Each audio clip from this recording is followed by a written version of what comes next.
La Primera Guerra Mundial había terminado. El 11 de noviembre de 1918 se había firmado el armisticio. En Gran Bretaña y Francia, los supervivientes celebraron la victoria, el retorno de la paz y el final del derramamiento de sangre.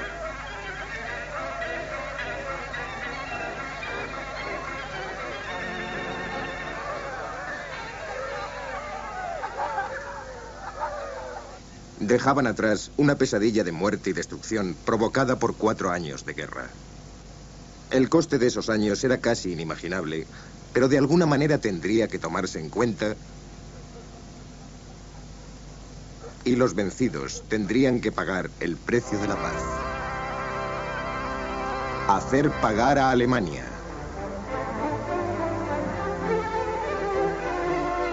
Al oeste de París se encuentra el Gran Palacio de Versalles.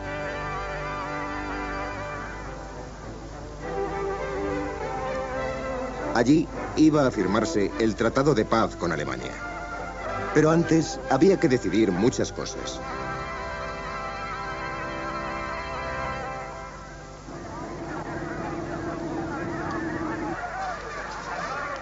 En enero de 1919, 2 meses después del armisticio, los delegados de las potencias victoriosas llegaron a París para la conferencia de paz. Había que fijar las condiciones que se les ofrecerían a los países vencidos. Participaron en la conferencia los representantes de 27 naciones.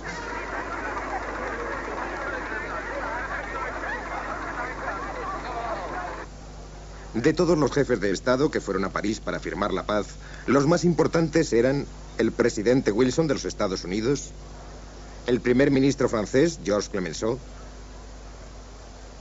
y Lloyd George, primer ministro de Gran Bretaña. Cada uno tenía ideas muy diferentes sobre cómo solucionar el problema con Alemania. Clemenceau, como la mayoría de los franceses, sabía lo que quería sacar de la paz: venganza, compensaciones por los daños sufridos y garantías de que una guerra similar nunca volvería a repetirse.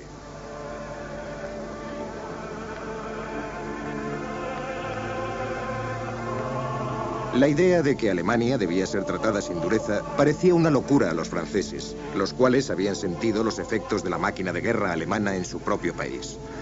Para que una situación parecida no pudiera repetirse, querían que Alemania fuese despojada de su riqueza y de su fuerza militar.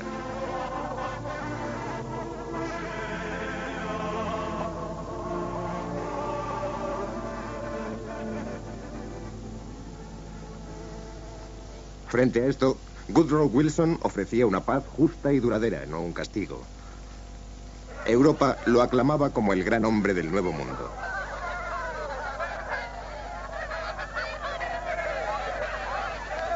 Esto se debía a que sus 14 puntos parecían prometer un nuevo orden moral en los asuntos internacionales.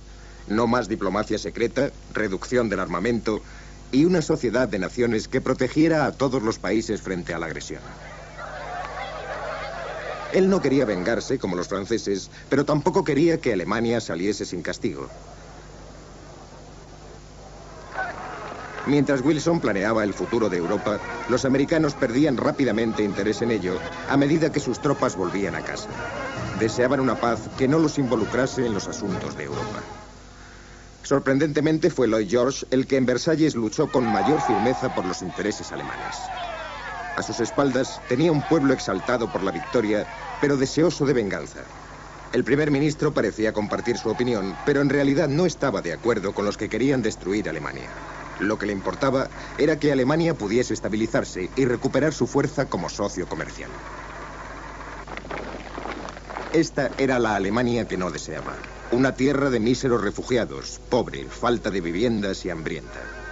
Estas condiciones serían un perfecto terreno de cultivo para la nueva enfermedad que venía del este, el comunismo. Entretanto, en París, mientras el gobierno alemán hacía frente a los que amenazaban su existencia, los líderes aliados discutían sobre el futuro del pueblo alemán.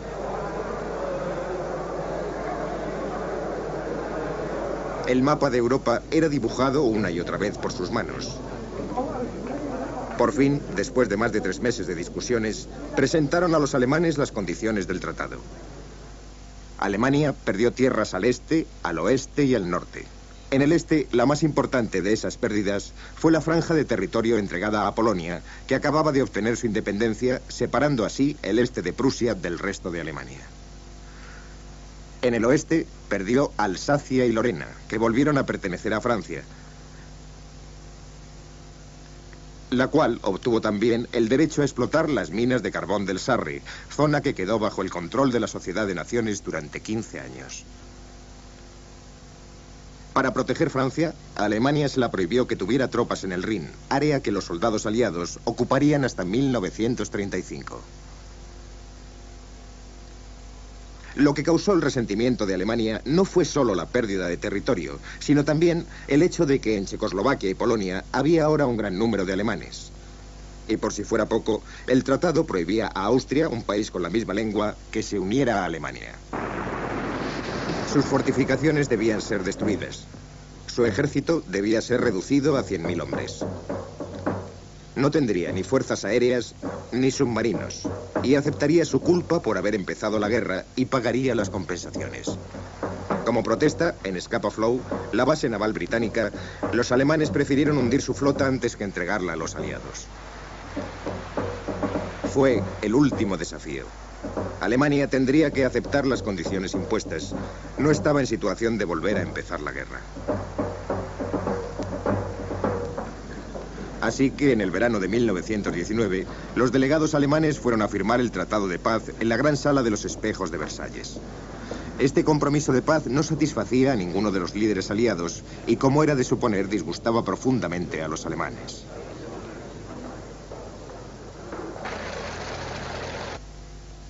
Y existía también la cuestión vital de las compensaciones. En 1921 los aliados seguían discutiendo sobre la cantidad que Alemania habría de pagar. Aristide Briand, el primer ministro francés, quería que esta suma fuese fijada sin tardanza.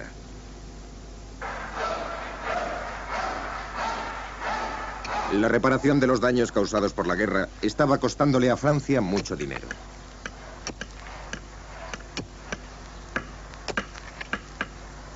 ¿Por qué habían de pagar más impuestos los franceses si el dinero podía sacarse de Alemania?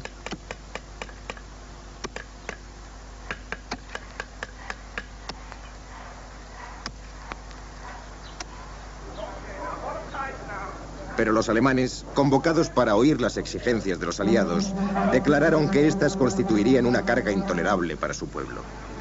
Argumentaban que la Alemania a la que volvían había padecido la pobreza y el desempleo desde el final de la guerra y no podía pagar las grandes sumas exigidas por los aliados.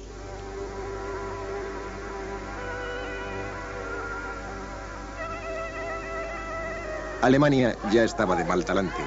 ¿No empeorarían las cosas las compensaciones? Estos argumentos no impresionaban a los aliados, que fijaron la suma de 6.600 millones de libras. Esta cantidad debía ser pagada en mercancías y en dinero. La mayoría vendría del Ruhr, el corazón industrial de Alemania.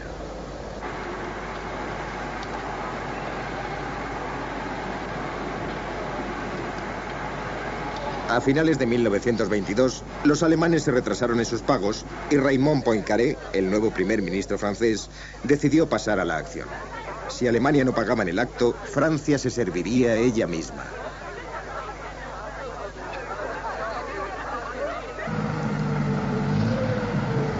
De esta forma, el 11 de enero de 1923, las tropas francesas y belgas entraron en el Ruhr para obligar a los alemanes a pagar.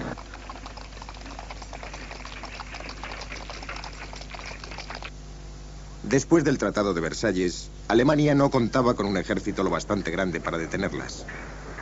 En un primer momento, los franceses creyeron que podrían hacer que los alemanes trabajasen para ellos.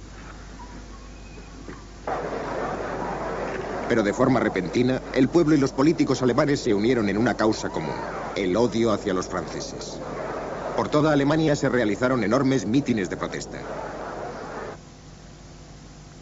Los trabajadores del Ruhr se negaron a colaborar con el enemigo y el gobierno alemán apoyó a los huelguistas. El corazón industrial de Alemania dejó de latir y los trenes de mercancías que debían transportar hasta Francia las riquezas de Alemania estaban detenidos en las vías.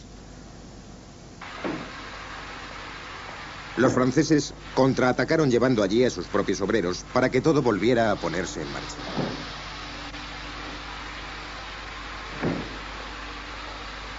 Su actitud hacia los alemanes que estaban en la zona del Ruhr empezó a endurecerse. Trataron de separar el Ruhr del resto del país.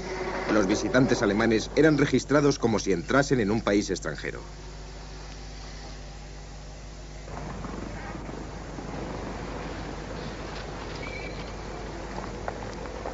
Los líderes de la resistencia pasiva fueron deportados, incluso los oficiales alemanes y hasta la policía. El resultado fue un enorme brote de violencia. En marzo, varios obreros alemanes fueron asesinados en Essen. Su funeral se convirtió en una gran manifestación de protesta. El odio creció.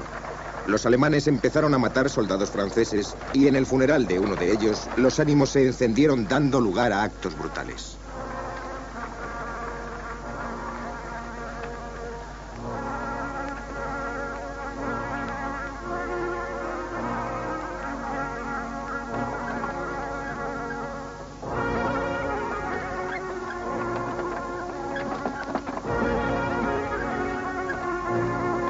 En 1923 fue desastroso para Alemania.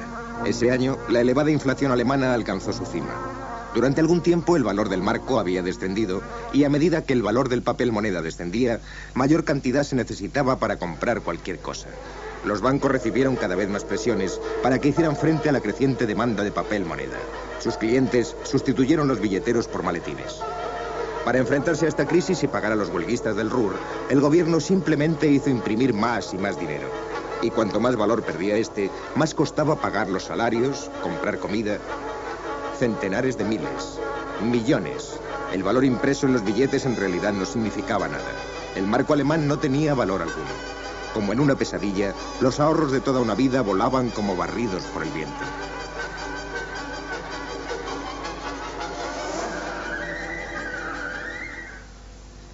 Cuando Alemania se encaminaba al desastre, Gustav Stresemann fue nombrado canciller.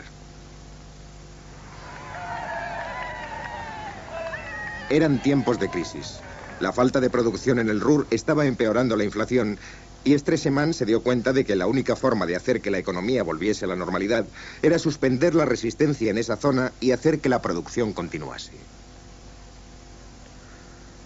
El gobierno anunció que Alemania reanudaría el pago de las compensaciones. Era la única manera de lograr que los franceses se fueran. Pero esto pareció a los nacionalistas otra claudicación frente a los enemigos de Alemania. El general Ludendorff, que no había aceptado nunca la derrota de Alemania, dio su apoyo a Adolf Hitler, el líder del nuevo Partido Nacional Socialista, y en Múnich, capital de Baviera, decidieron intentar derrocar al gobierno. Pero las tropas de Hitler todavía no eran lo bastante poderosas y no pudieron obtener el apoyo del ejército y de la policía. El levantamiento de noviembre fracasó, acabando simplemente en desórdenes y con un saldo de 14 muertos. Ludendorff y Hitler fueron juzgados acusados de traición. Ludendorff fue puesto en libertad, pero Hitler fue enviado a prisión. Allí se dedicó, durante los pocos meses que duró su cautiverio, a reflexionar sobre las causas de su fracaso. Mientras, la inflación empezaba a ser controlada. El viejo dinero, carente de valor, fue retirado y destruido, siendo reemplazado por una nueva moneda. Al mismo tiempo, los aliados formaron un comité, presidido por el norteamericano Charles Dawes, que se encargaría de escalonar el pago de las compensaciones, de forma que Alemania pudiese pagarlas.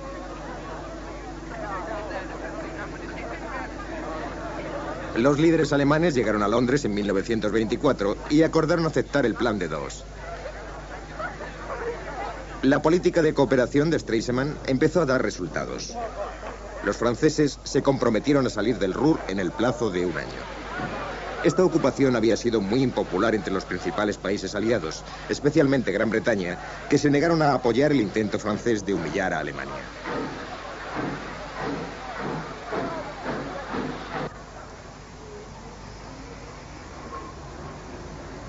Mientras la industria alemana volvía a la normalidad tras el caos de la ocupación y la inflación, Stresemann consiguió otro triunfo.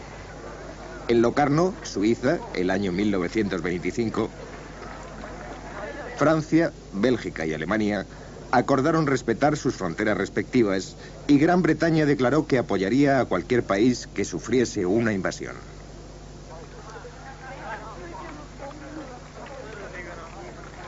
Las viejas enemistades parecían haber desaparecido y Alemania ya no temía otra invasión francesa.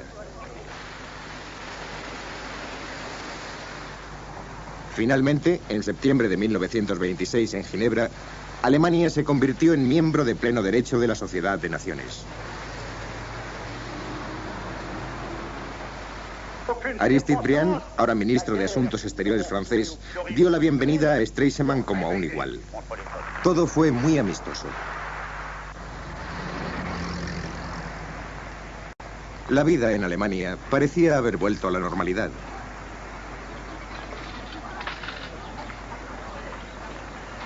Los alemanes se relajaban.